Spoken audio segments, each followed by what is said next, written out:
Y lo menciono porque aquí en México hay una sobreexplotación de nuestros recursos por las mineras extranjeras. De hecho, uno de los segmentos que más me han parado los pelos de Jesús Lemus, periodista de a pie, perseguido en tiempos de Calderón por el presidente y por Genaro García Luna, autor de El Licenciado, su más reciente libro, fue precisamente sobre la explotación minera y cómo estas mineras han recibido concesiones en gobiernos pasados que las tienen controlando una gran parte del territorio mexicano. Y uno se preguntaría, y me da mucho gusto saludar a Jesús Lemus, si no corre riesgo el presidente Andrés Manuel López Obrador de que estas empresas busquen desestabilizar aún más, envenenar el discurso público cuando se habla de la posibilidad, porque ya hay una iniciativa en el Senado, de nacionalizar el litio. Me da mucho gusto saludarte, Jesús Lemus, ¿cómo estás? Saludos, te saludo con gusto, mi querido Vicente Serrano, siempre un placer poder platicar contigo estos temas, y bueno, saludo también a la audiencia que siempre nos hace favor de seguirnos a través de Sin Censura, el espacio libre como el viento, siempre con un placer y un orgullo estar aquí en tu programa, mi querido maestro. Oye, Jesús, ¿exagero escuchando a Luis Arce? ¿Exagero cuando se habla de litio con más fuerza en nuestro país? Cuando ayer incluso Ernesto Ledesma de Rompeviento TV le dice que el pueblo de México apoyaría una nacionalización del litio y así se planteara oficialmente desde la presidencia. Dame tu punto de vista, conociendo lo que ya nos has compartido aquí, la rapacidad de la industria minera, sobre todo extranjera, en nuestro país. Sí, muchas gracias, mi querido Vicente. Pues sí, fíjate que el tema de la minería es un tema que está sobrevaluado, no se ha tocado en su justa dimensión, pero realmente ahí se está gestando un gran monstruo, mi querido Vicente, un gran monstruo que puede en un momento determinado acabar prácticamente, no nada más con el gobierno, sino con todo el país. El presidente de Bolivia, Luis Arce, puso el dedo en la llaga a señalar que uno de los financiadores del golpe de Estado que vivió en aquella nación, que se vio en aquella nación hermana, que obligó al exilio, lo habrás de recordar, al expresidente Evo Morales y al propio Luis Arce, fue orquestado precisamente por empresas mineras transnacionales, encabezadas por Tesla, de Elon Musk, las que chocaron en el desacuerdo con el gobierno boliviano por el control de los yacimientos de litio. Ojo, y lo digo con mucha responsabilidad, mi querido Vicente, eso que vivió Bolivia en el 2019 no está nada distante de que pueda suceder en México, en donde por lo menos hay 12 empresas ya transnacionales, entre ellas Tesla, aquella que golpeó a Bolivia, que se han apropiado de los yacimientos de litio que existen en México, las que fueron beneficiadas con concesiones a perpetuidad por el gobierno de Enrique Peña Nieto como parte de la llamada reforma energética. Hay que recordar, Vicente, que el litio, que nuestro país es muy rico, es uno de los metales más altamente demandados en la industria de las comunicaciones y militar, pues no solo es elemental para su uso en la elaboración de baterías recargables para vehículos y equipos de telecomunicaciones, sino porque es esencial en la fabricación de bombas de hidrógeno. El litio, hasta el gobierno de Felipe Calderón, era considerado un metal prioritario para la Estrategia de Seguridad Nacional de México, por lo que su explotación estaba restringida y solo el Estado mexicano era el único que podía hacer la extracción de ese recurso. Pero el presidente Felipe Calderón modificó la Ley de Seguridad Nacional y abrió la participación allá por el 2010 a empresas privadas para la explotación de ese metal. Fue el gobierno de Enrique Peña Nieto el que inauguró esa decisión de otorgar concesiones de explotación de litio a las empresas transnacionales que así lo quisieran, entregando los principales yacimientos de este metal a empresas que lo solicitaron, poniendo en riesgo con ello la seguridad del país. México al día de hoy cuenta con por lo menos 20 grandes yacimientos de litio en los estados de Sonora, Baja California, San Luis Potosí, Coahuila y Zacatecas, en donde de acuerdo al Servicio Geológico Mexicano, se tienen reservas probadas por 3.5 millones de toneladas, que representan para nuestro país una alternativa sin problemas para el desarrollo de la industria de telecomunicaciones nacionales en los próximos 20 años. Pero desde el 2016, las reservas de litio mexicano comenzaron a ser entregadas a la planta extractiva transnacional. La primera concesión que se otorgó para la extracción irrestricta de litio fue a la empresa china AA Mine Holding, la que cuenta con permisos de explotación de 50 años para las zonas de El Aguajito, El Pinole, en Baja California. A esta empresa china también se han sumado la firma inglesa Alien Metals, la que opera 3 yacimientos en Zacatecas, los conocidos como Pozo Hondo, Abundancia y El Columpio, en donde el gobierno federal pasado le otorgó permisos de explotación por 50 años, los que concluyen en el 2066 o antes si se agotan las vetas de metal. Otra beneficiada de la explotación del litio es la firma inglesa canadiense Bacanora Minerals, la que se ha apropiado de 2 minas de litio en Sonora, en donde también participan las mineras Candence y Rare Earth Minerals, igualmente establecidas en estados de Sonora, las que sumados a la explotación de los yacimientos han generado el desplazamiento de 3 comunidades indígenas. Las empresas de capital canadiense y australiano, Infinito Lithium Corp y Lithium Australia, se beneficiaron con concesiones para explotar las minas Electra y Agua Fría en Sonora, mientras que las españolas Lithiumex y Salinas Lagon explotan la mina San Luis en San Luis Potosí, igual que lo hace la canadiense Vanguard Lithium en la mina Salar del Diablo en Baja California. Pero de todas las mineras, la que más concesiones tiene para la extracción de litio es la canadiense Organimax, la que explota las minas La Doncella, Saldívar, Santa Clara, Salitral, Caligüey, El Barril y La Salada en Zacatecas, y la mina Hernández, La Colorada, Chapala y San José en San Luis Potosí, así como los Remedios, Mayra y Viesca en Coahuila. Por su parte, la minera norteamericana ligada a Tesla, Pan America Lithium, se ha hecho de las concesiones mineras en los yacimientos Las Escondidas y Cerro Prieto en Baja California. La canadiense Radius Gold tiene a su cargo la mina Radius en Coahuila, y la canadiense Zenith ya explota las minas Ilescas, San Juan y San Vicente en Zacatecas. Esta explotación de litio, que parece inicua, como la de cualquier otro mineral o metal del subsuelo mexicano, en realidad es un gran riesgo para el gobierno mexicano, sobre todo para el de la Cuarta Transformación, pues estas empresas, y hay que decirlo de manera muy clara, Vicente, son financiadoras de la organización Mexicanos contra la Corrupción y la Impunidad, el brazo con el que golpea Claudio X González Laporte a la administración del presidente López Obrador. Y no solo eso, este grupo de empresas que hoy son dueñas de los más grandes yacimientos de litio que existen en el subsuelo mexicano, son también parte del grupo empresarial que se ha dicho en contra de la contrarreforma energética del presidente López Obrador, lo que no es difícil de entender si se considera que la contrarreforma de AMLO pretende la recuperación de la soberanía nacional en materia energética. Por eso, no es nada alejado suponer que en caso de que la política energética de la Cuarta Transformación vaya contra los intereses de estas transnacionales, en un eventual proceso de nacionalización de las reservas de litio por intereses de seguridad nacional, esas empresas serían las primeras en aportar recursos para una desestabilización del gobierno federal.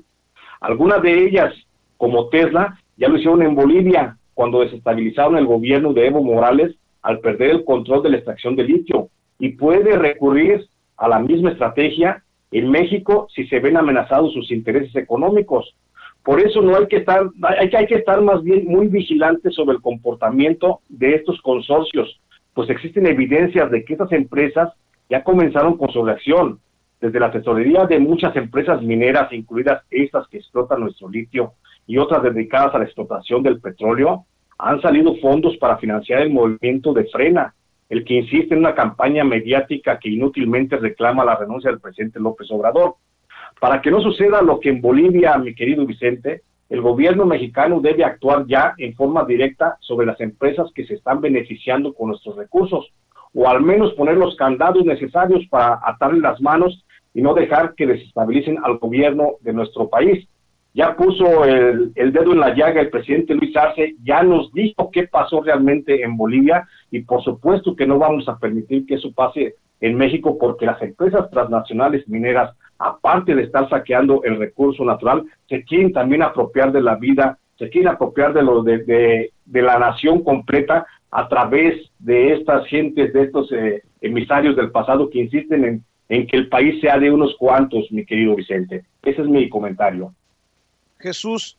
¿de qué tamaño sería en caso de que se diera? No estoy diciendo que así lo piensa el presidente Andrés Manuel López Obrador. ¿Quién soy yo para saberlo? No tengo una bola de cristal. Pero en caso de que se diera la nacionalización del litio, comparado, por ejemplo, con la expropiación petrolera en tiempos tecnológicos, en pleno 2021, cuando el litio se utiliza para las baterías, ¿qué trascendencia tendría esta posibilidad? No, sin duda alguna, Vicente, sería un hecho histórico del tamaño de la expropiación petrolera que hizo el general Lázaro Cárdenas en el 38. Creo que si el presidente de la República, López Obrador, decidiera tomar el control del litio como corresponde a un gobierno nacionalista que es el que encabeza, creo que sería un hito histórico, sería de esa magnitud, sería colocarse a la altura de ese nivel histórico, porque nos estaría asegurando a los mexicanos una soberanía energética. Tú lo dices y lo dices muy bien, mi querido Vicente, el litio es fundamental para el manejo de las nuevas tecnologías que están, de las que México no se puede sustraer y de las que están en puerta, justamente en este momento donde ya nadie vive sin el celular, ya nadie vive sin la telecomunicación, sin el internet. O sea, eso es fundamental, el litio, sobre todo también para el manejo pues de vehículos autónomos, que ya no se utilice hidrocarburos para su movimiento. Entonces creo que estamos hablando de un hecho histórico que sería colocar al presidente López Obrador a la altura del presidente Lázaro Cárdenas, porque nos devolvería la posibilidad de que México no tendría que depender nunca más para la obtención de litio para su propio desarrollo tecnológico. Jesús, muchos me dijeron que estaba loco, que era un amarillista por hacer paralelos entre México y Bolivia. Por eso tenemos meses con Alina Duarte, quien estuvo precisamente cubriendo las elecciones que llevaron a Lucho Arce a la presidencia. Hemos hecho nuestro esfuerzo independiente desde esta trinchera, orgullosamente independiente y alternativa.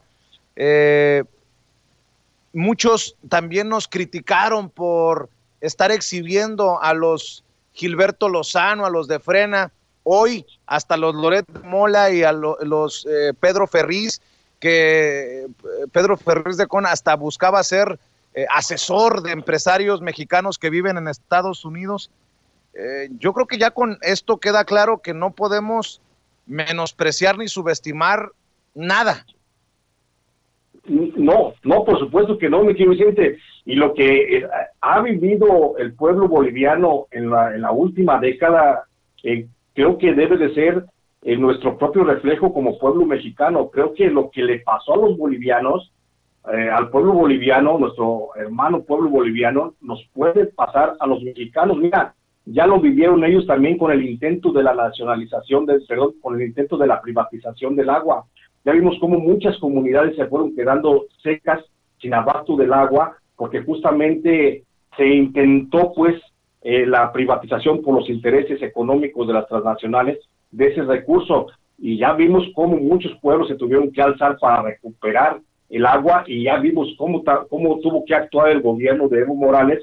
para establecer leyes y mecanismos que garantizaran el suministro del agua a las comunidades naturales. Y creo que eso que pasó es un ejemplo también de lo que puede pasar, por hablar únicamente en términos del recurso del agua, y lo que les pasó en torno a la minería con este golpe de Estado que ha puesto el presidente Luis Arce sobre la mesa y que ha expuesto claramente la cara perversa de Tesla, al llegar al extremo de la desestabilización de un país, y que lo vemos, por ejemplo, también en Venezuela, cómo se ha desestabilizado todo un país por los intereses de un grupo de empresarios. Eso, ojo, porque eso puede ser el destino de México, y por supuesto que no estamos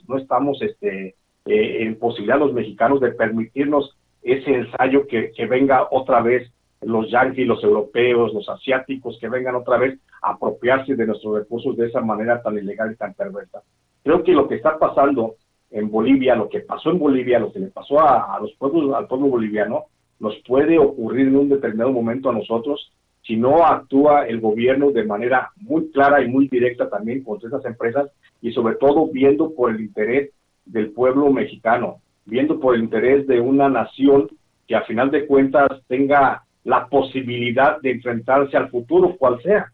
pero con los elementos y los recursos la propia naturaleza nos ha brindado, y que afortunadamente somos vastos y somos ricos en ese sentido. Creo que nos puede pasar esa situación, mi querido Vicente.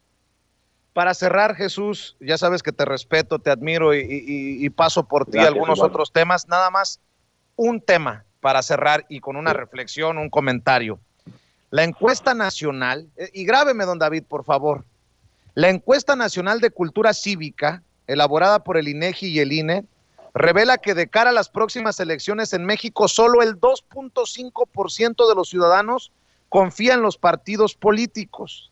El 13.8% también dijo confiar, solo el 13.8% en los servidores públicos. Un porcentaje también ínfimo, el 16%, el que se fía de los sacerdotes. En los medios de comunicación solo confía el 11% y confía mucho. Y el 25.9% tendría confianza en las universidades públicas. En materia de corrupción, el 17.4% de quienes participaron en este ejercicio consideró que es muy posible disminuirla, y el 36.8% contestó que es algo posible. Los mayores niveles de credibilidad recayeron en el Ejército, en la Guardia Nacional, y anuncia el propio Lorenzo Córdoba, el consejero presidente del INE, que también en el INE. Bueno, dicen, yo no me voy con la finta, pero dame tu opinión acerca de esto. Por ejemplo, ¿no? Que solo el 11% de los mexicanos encuestados confía en los medios de comunicación. Que pues solo el 2.5% de los ciudadanos confían en los partidos políticos. Son reveladores estos datos, Jesús. Muy reveladores, pero como dicen en mi pueblo, la burra no era arisca, la hicieron los chingadazos, ¿no? Entonces, creo que los mexicanos,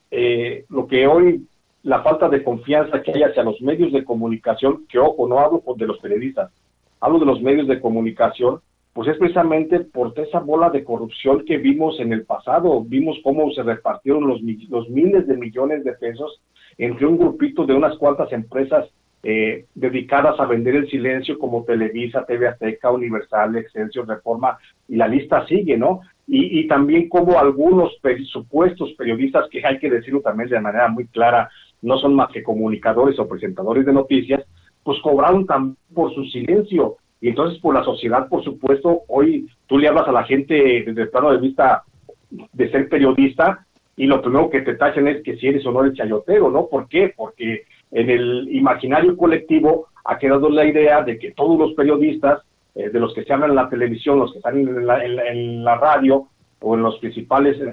portadas de los medios nacionales, pues recibieron un beneficio económico. Entonces, ¿cómo vas a creer en un medio informativo, o en un gremio informativo, que el pasado nos ha dicho, por ejemplo, el gobierno de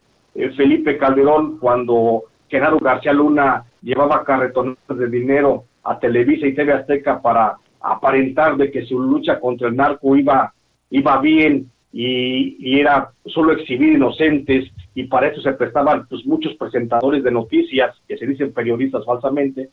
Pues cómo creer en ellos y cómo creer en los medios de comunicación que le aplaudieron a Enrique Peña Nieto, que le aplaudieron sus reformas, que le aplaudieron todo lo que hacía el presidente de la República a cambio de un pago y de un soborno. O sea, por eso la gente pues está decepcionada, por supuesto, de los medios de comunicación. Ese es un gran problema que tenemos los que estamos dentro del gremio informativo, los que somos periodistas, los que hacemos reporteo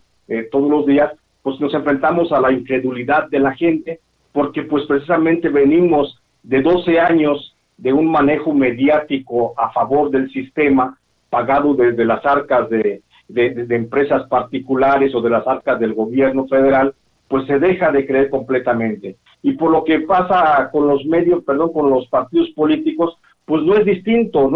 Hoy vemos que de cara al proceso electoral del próximo 6 de junio, pues los partidos, esa alianza PRI, PAN, PRD, pues está más desacreditada que nada, pues porque llevan pues cartuchos muy quemados, y también dentro de Morena hay muchos cartuchos muy quemados, hay que decirlo también de manera clara, Vicente, que también Morena se han infiltrado algunos expriistas, algunos expanistas, algunos experredistas, que con el solo abanderamiento de este nuevo partido que ofrece una alternativa de renovación nacional, pues quieren cobijarse, y por eso la gente comienza a desconfiar de ellos. Pero como dijo el presidente López Obrador, en lo que toca a los medios de comunicación, no somos iguales todos. Entonces, ahí también hay que llamarle a la gente para invitarla a que se acerquen a espacios como este, como el de Sin Censura, a otros medios de comunicación independientes que están en la red, que salen impresos, que se escuchan de manera pues muy modesta en algunas regiones, pues que también se acerquen y que vean que hay buen periodismo a nivel nacional y que no a todos nos han comprado, no todos hemos vendido la conciencia, todas tenemos mucha dignidad y tenemos mucho que aportar. En lo que hace a los partidos políticos, pues bueno, hay que revisar los antecedentes históricos y políticos de cada uno de esos actores, sobre todo los que van a participar en estas 15 gubernaturas que se exponen al electorado, en estos 500 diputados federales que habrán de llegar a la Cámara en la próxima legislatura, y de estos casi 19.900 cargos de elección popular que se van a dar en todo el territorio nacional para elegir justamente a los mejores elementos, porque estoy seguro que dentro de todos, pues no todos son escoria, no todos los políticos que van a la contienda son basura, ¿no? Hay también muy buenos aspirantes a una posición política que pueden hacer un buen trabajo. Pero insisto, volviendo a tu pregunta, Vicente, creo que este descrédito de los medios de comunicación, en el que solamente el 11% de la gente cree y solamente el 25% cree en los políticos, pues es producto de esa larga trayectoria, de esa larga historia de traicionar a la población, porque los periodistas también, muchos periodistas también han traicionado a su lector, a su audiencia, vendiéndoles mentiras falsas, contándoles verdades a medias, o simplemente dándoles un silencio que no se merece la sociedad. Bien dicho, Jesús Lemus. Oye, Jesús, pues sigamos invitando a la gente para que busque El Licenciado, si es que no han leído tu más reciente libro, y que te sigan apoyando con todo en redes sociales, a un periodista de a pie, a un periodista independiente, a un periodista comprometido con la verdad. Gracias, mi querido Vicente. Por supuesto, invitarle a la audiencia de Sin Censura que me sigan apoyando, como lo han hecho ya muchos, con el libro El Licenciado. Está todavía en librerías, todavía no se agota al 100% el primer tiraje de los 20,000 libros, ya andamos sobre los 13,000, pero todavía no se nos agota los 20,000. Entonces, que nos apoyen para poder seguir haciendo trabajo independiente, mi querido Vicente. El Licenciado lo encuentran en todas las librerías, muchas de las principales librerías tienen plataformas digitales donde se puede solicitar y el libro se les hace llegar hasta la puerta de